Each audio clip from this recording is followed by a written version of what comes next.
فرزند زہرا یہ حالات برے ہیں۔ کاشانۂ بصیرت ایک ایسا مکمل یوٹیوب چینل جس پر محروم بصارت کے لیے بالخصوص اور تمام افراد کے لیے بالعموم سینکڑوں کی تعداد میں اسلامی کتب دستیاب ہیں۔ لہذا گزارش ہے کہ آپ اپنی ذمہ داری نبھاتے ہوئے کاشانۂ بصیرت کو سبسکرائب کرنے کے ساتھ ساتھ بیل آئیکن کو پریس کیجئے تاکہ آپ علم کے حصول کے ساتھ ساتھ مذہب اہل بیت کی اشاعت میں بھی اہم کردار ادا کرتے رہیں۔ کاشانۂ بصیرت، فرزند زہرا یہ حالات برے ہیں۔ السلام علیکم ورحمۃ اللہ وبرکاتہ۔ سامعین، آپ سماعت فرما رہے ہیں رہبر معظم کی کتاب 250 سالہ انسان، ائمہ معصومین علیہم السلام کی 250 سالہ سیاسی زندگی پر ایک نظر۔ کتاب کا ترجمہ کیا ہے سید کوثر عباس موسوی صاحب نے۔ آج ہم آپ کے سامنے اس کی 8ویں ریکارڈنگ پیش کر رہے ہیں، صفحہ نمبر 105، باب نمبر 3، اور عنوان ہے حضرت علی علیہ السلام کی زندگی میں اقتدار، مظلومیت اور کامیابی۔ اس عظیم اور بزرگوار شخصیت کی زندگی میں 3 عناصر جو بظاہر ایک دوسرے سے کوئی زیادہ مشابہ نہیں رکھتے جمع ہو گئے ہیں۔ وہ تینوں عناصر یہ ہیں: اقتدار، مظلومیت اور کامیابی۔ آپ کے اقتدار سے مراد آپ کی فولادی قوت ارادی، آپ کا عزم مصمم، آپ کا مشکل سے مشکل فوجی اور جنگی میدانوں میں سرگرم عمل ہو کر عالی ترین اسلامی اور انسانی مفاہیم کی طرف ذہنوں اور فکروں کی ہدایت کرتے ہوئے مالک اشتر، عمار، ابن عباس اور محمد بن ابی بکر جیسے افراد کی تربیت کرنا اور تاریخ بشریت میں ایک انقلاب کی بنیاد ڈالنا ہے۔ ان بزرگوار کا مظہر اقتدار، منطق کی حاکمیت، فکر و سیاست کی بالادستی، اقتدار حکومت جو کہ آپ کی شجاع و توانا بازو کا اقتدار تھا۔ امیر المومنین علیہ السلام کی ذات والا صفات میں کہیں سے بھی کوئی کمزوری نہیں پائی جاتی، مگر اس کے باوجود آپ تاریخ کے مظلوم ترین انسان ہیں۔ آپ کی زندگی کے ہر پہلو میں مظلومیت نمایاں تھی۔ آپ نوجوانی کے دوران ہی مظلوم واقع ہوئے تھے۔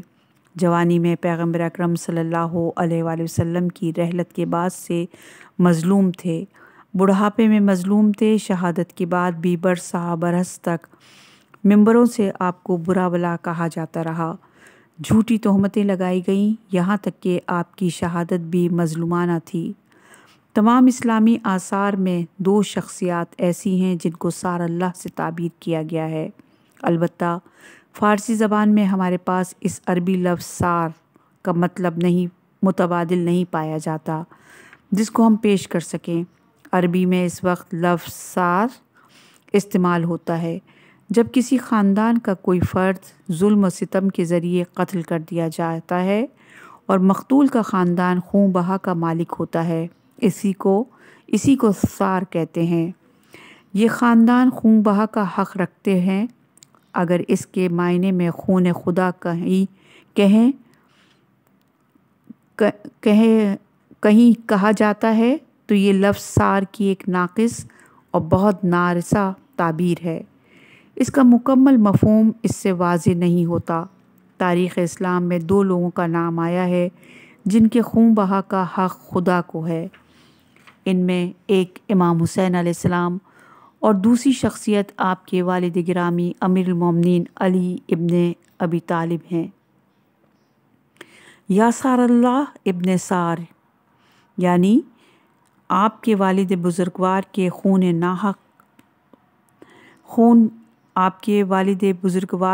خون بہا کا حق بھی خداوند کریم کو ہے۔ یہ حدیث الکافی جلد نمبر 4 صفحہ نمبر 576 پہ موجود ہے۔ اور تیسرا عنصر امیر المومنین امام علی علیہ السلام کی کامیابی ہے کہ سب سے پہلے آپ اپنی زندگی کے ان تمام دشوار ترین حالات جنہیں آپ پر مسلط کیے گئے تھے ان میں کامیاب ہوئے، یعنی دشمن اپنی تمام تر کمر توڑ محاذوں کے باوجود آپ کو گھٹنے ٹیکنے پر مجبور نہ کر سکا، بلکہ خود دشمن کو ہی آپ کے ہاتھوں شکست کھانا پڑی۔ آپ کی شہادت کے بعد بھی روز بروز آپ کی درخشاں حقیقت اور شخصیت آشکار ہوتی گئی، بلکہ آپ کی زندگی کی تابندگی سے بھی زیادہ آشکار ہو گئی۔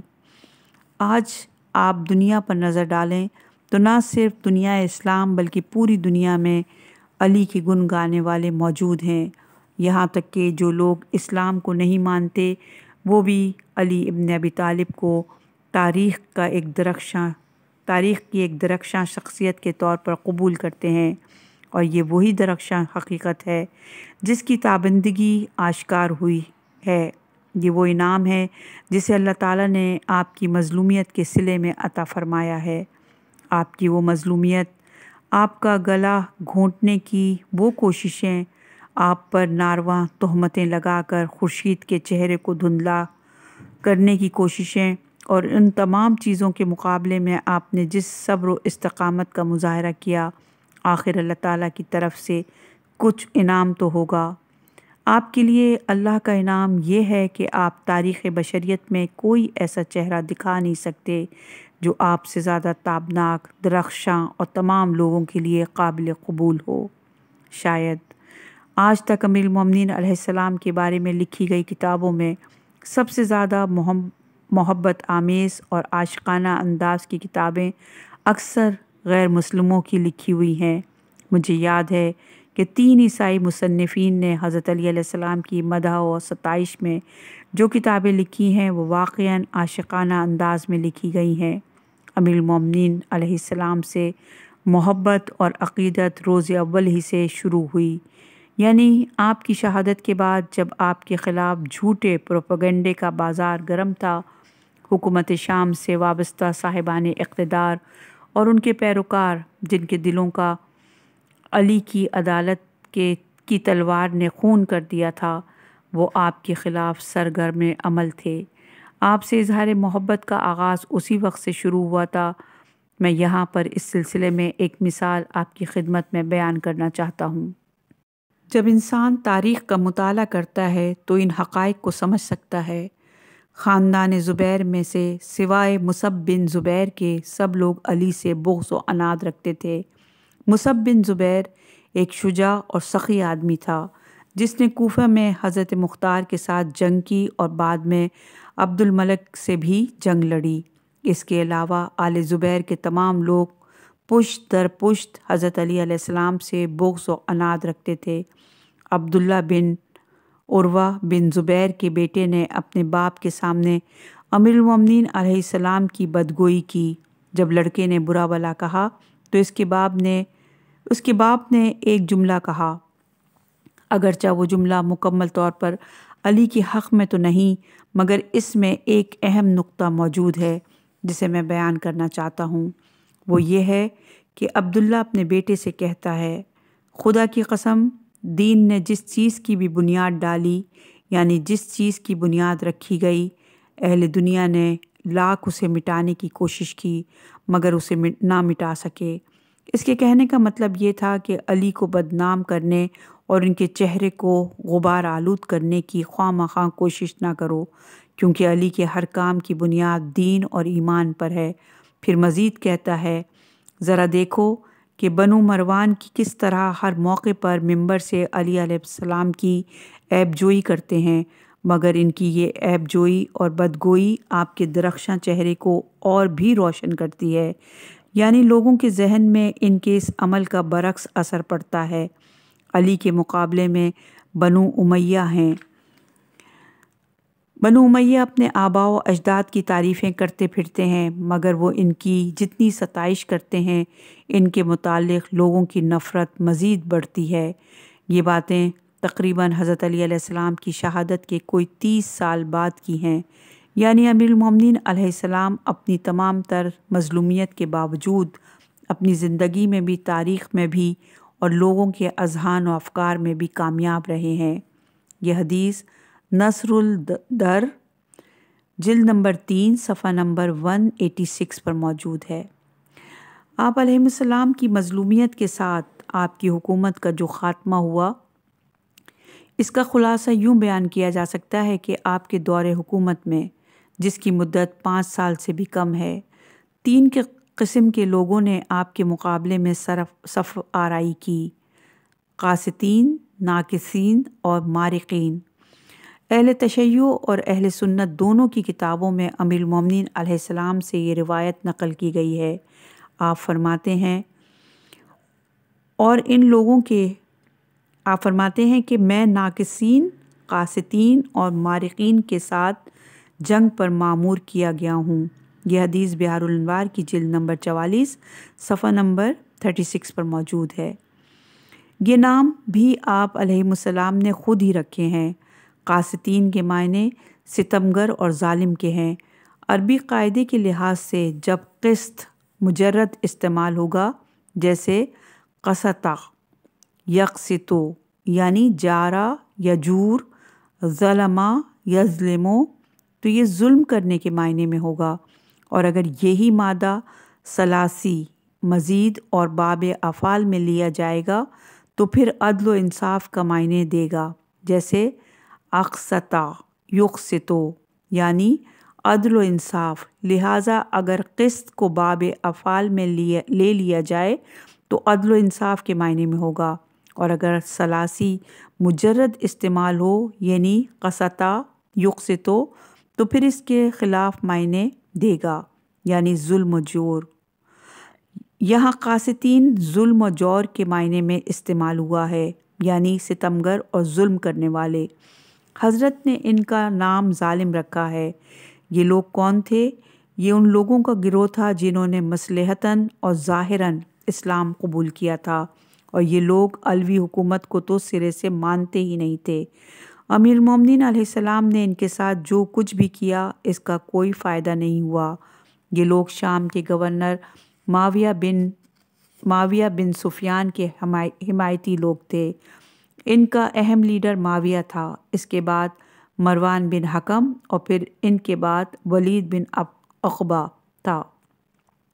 یہ لوگ ایک محاذ پر اکٹھا تھے جو امام علیہ السلام کے ساتھ کسی بھی صورت میں تعاون کرنے کے لیے تیار نہ تھے۔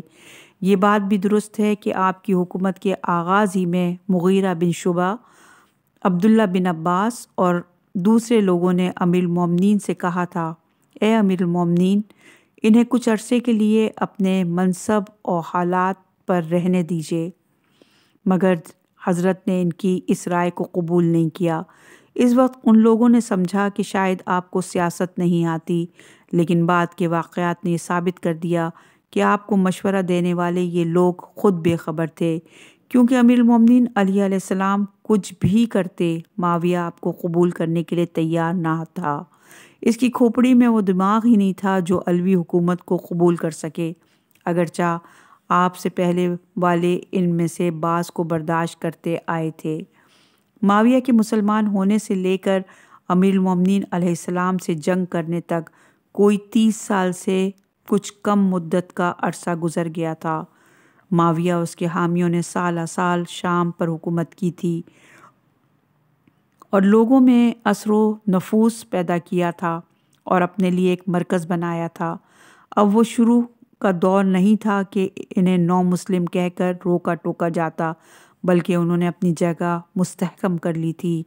اس بنا پر وہ کسی بھی صورت میں علوی حکومت کو قبول کرنے کے لیے تیار نہیں تھے۔ وہ حکومت کو اپنے ہاتھوں میں رکھنا چاہتے تھے۔ لوگوں نے بعد میں اس کا تجربہ بھی کر لیا اور دنیا اسلام نے ان کی حکومت کا مزہ بھی خوب چکھا۔ وہی معاویہ جو امام علیہ السلام سے چپقلش اور رقابت کے دوران بعض اصحاب کے ساتھ نرمی اور ملائمت سے پیش آتا تھا، بعد میں اسی کی حکومت نے ان کے ساتھ سخت رویہ اپنایا، یہاں تک کہ یزید کا زمانہ آیا اور واقعہ کربلا رونما ہوا۔ اس کے بعد مروان، عبد الملک، حجاج بن یوسف ثقفی اور یوسف بن عمر ثقفی جیسے خونخوار لوگ حاکم بنے۔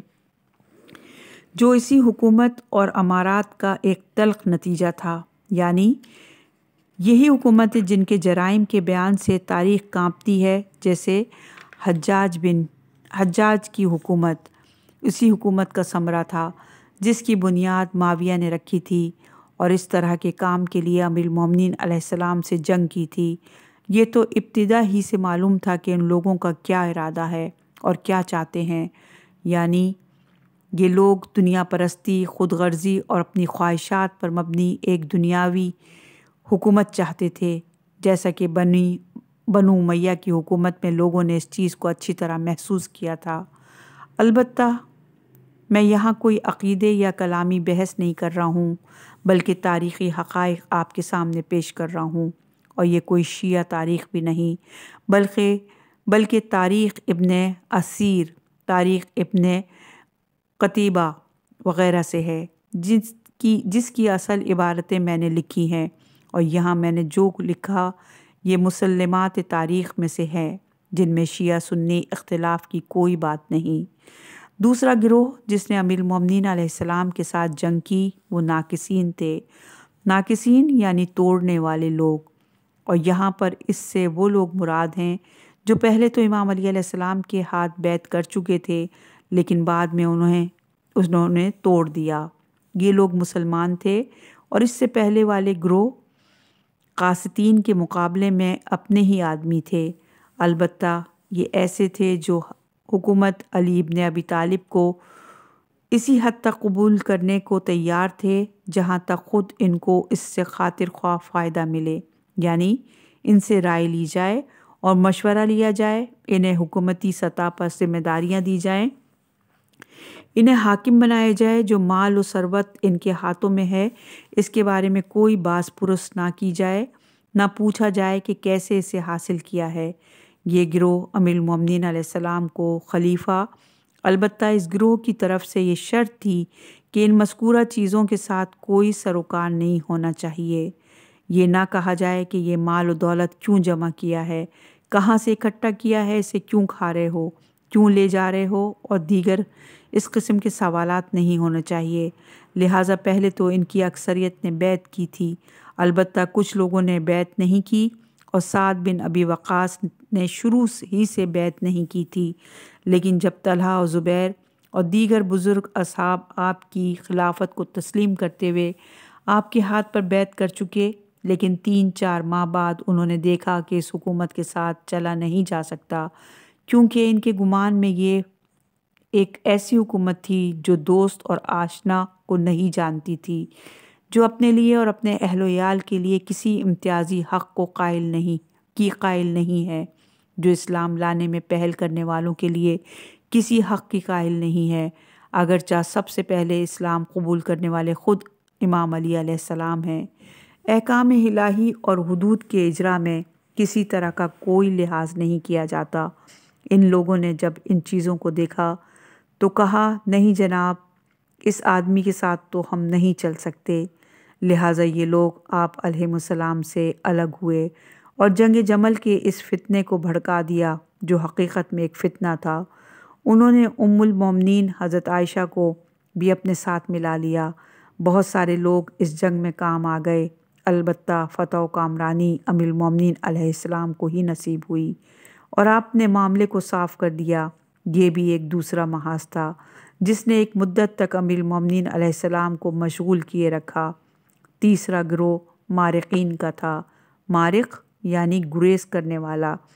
اس کی وجہ تسمیہ یہ بتائی گئی ہے کہ یہ لوگ دین سے اس طرح نکل گئے تھے جس طرح ایک تیر کمان سے نکل جاتا ہے۔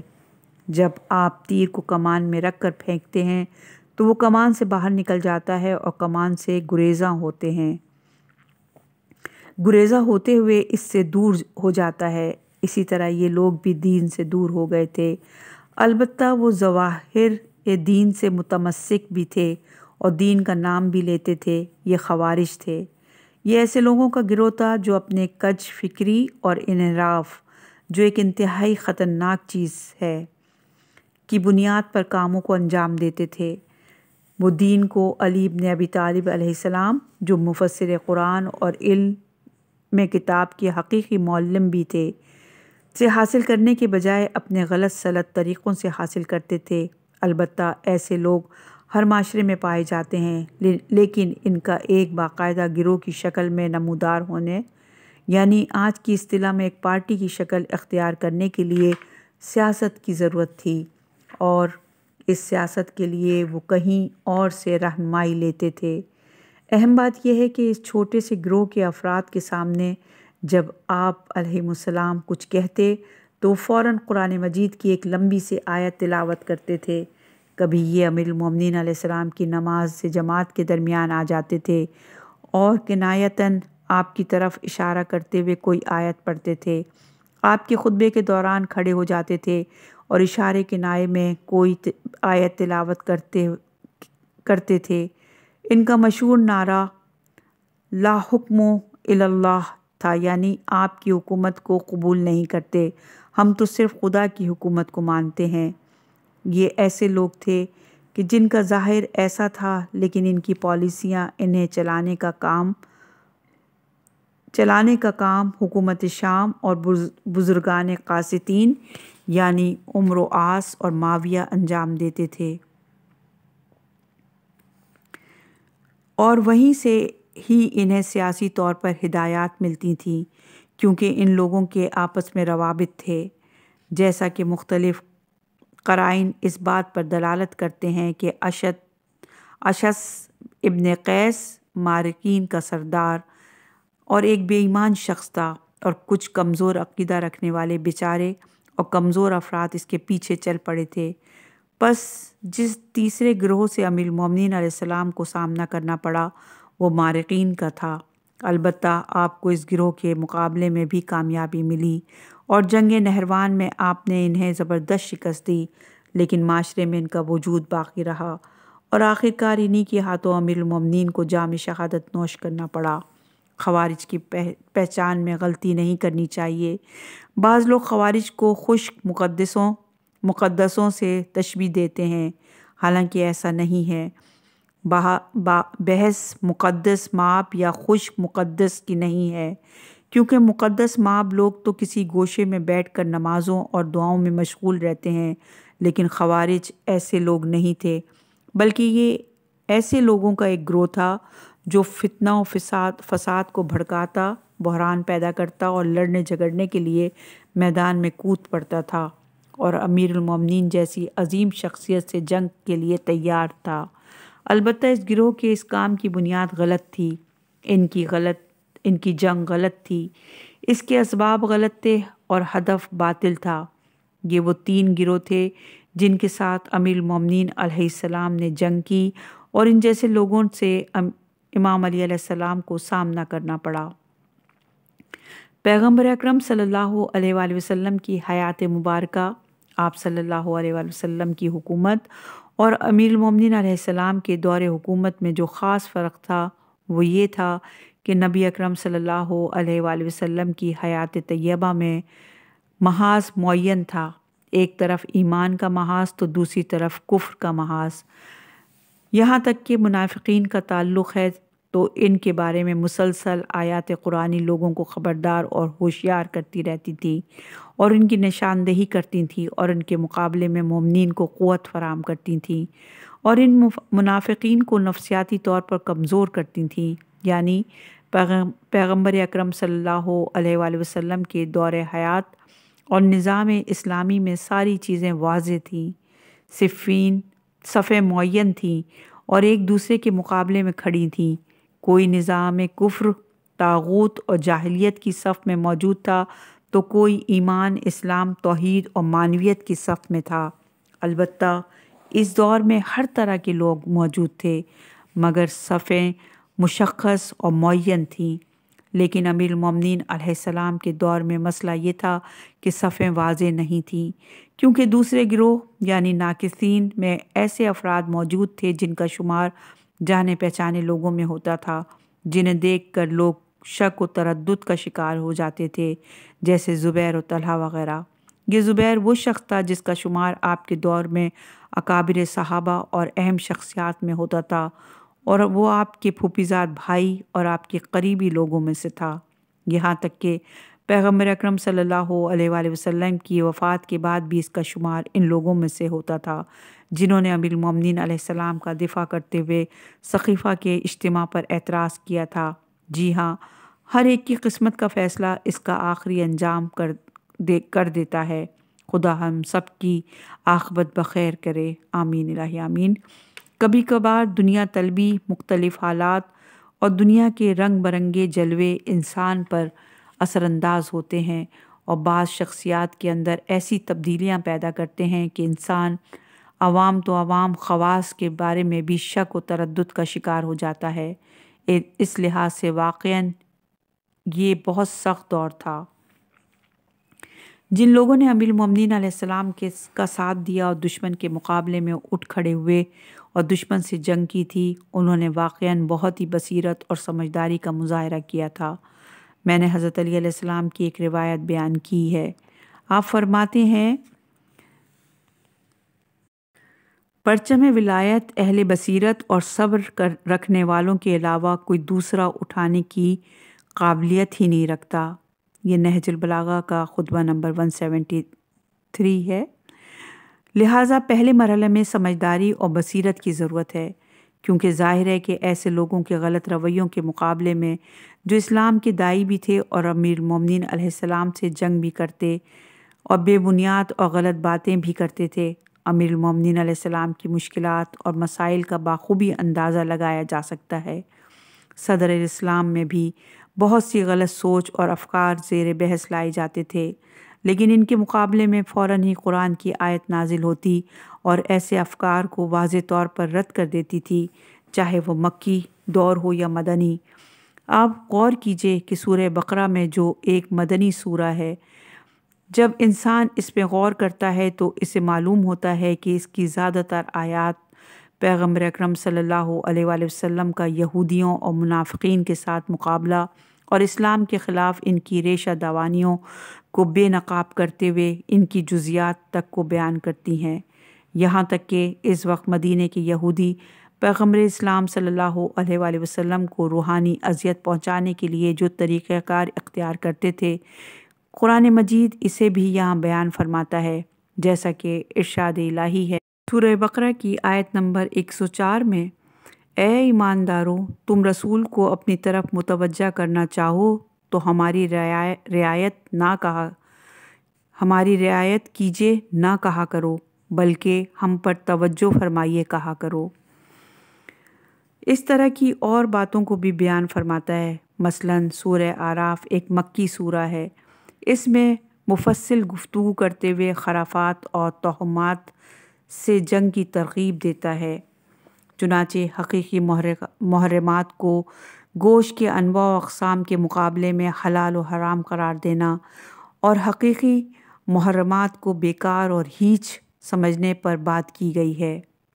سورہ اعراف کی آیت نمبر 33 میں ارشاد باری تعالیٰ ہے، اے رسول، تم صاف کہہ دو کہ ہمارے پروردگار نے تمام بدکاریوں کو خواہ ظاہری ہوں یا باطنی حرام کیا ہے۔ یہ چیزیں حرام ہیں، نہ کہ وہ جسے تم نے اپنے لیے حرام قرار دیا ہے، جیسے صائبہ، بجریہ وغیرہ وغیرہ۔ صائبہ اس اونٹنی کو کہا جاتا ہے جسے بتوں سے نظر کر کے آزاد چھوڑ دیا جاتا تھا، اور بحریہ اس اونٹ کو کہا جاتا ہے جس نے 5 مرتبہ بچے دیے ہوں، جس کا آخری بچہ نر ہو، وغیرہ وغیرہ۔ قرآن کریم ایسے افکار کا کھلم کھلا مقابلہ کرتا ہے، لیکن امیر المومنین علیہ السلام کے دور میں ان کے مخالفین اسی قرآن سے استفادہ کرتے ہوئے قرآن کی انہی آیتوں کو پیش کرتے تھے۔ لہٰذا اس لحاظ سے امیر المومنین علیہ السلام کو بہت سی مشکلات اور مسائل کا سامنا تھا۔ امیر المومنین علیہ السلام نے اپنے مختصر دور حکومت کو اس قسم کی سخت اور مشکل حالات میں گزارا ہے۔ ان لوگوں اور حالات کے مقابلے میں حضرت علی علیہ السلام کا اپنا ایک محاذ تھا، جو حقیقت میں ایک مضبوط محاذ تھا، جس میں عمار یاسر، مالک اشتر، عبداللہ ابن عباس، محمد بن ابی بکر، میثم تمار، حجر بن عدی جیسے لوگ موجود تھے۔ یہ ایسے مومن، آگاہ اور بابصیرت شخصیات تھیں جو لوگوں کی فکری ہدایت میں بہت اثر و رسوخ رکھتی تھیں، اور یہ آپ کے زمانے حکومت کا ایک خوبصورت ترین دور بھی تھا۔ البتہ یہ خوبصورتی اور حسن انہی بزرگ افراد کی کوششوں کا نتیجہ تھا، اور ایک لحاظ سے ان شخصیات کو جس رنج و الم اور مصیبتوں کا سامنا کرنا پڑا ایک تلخ ترین دور بھی تھا۔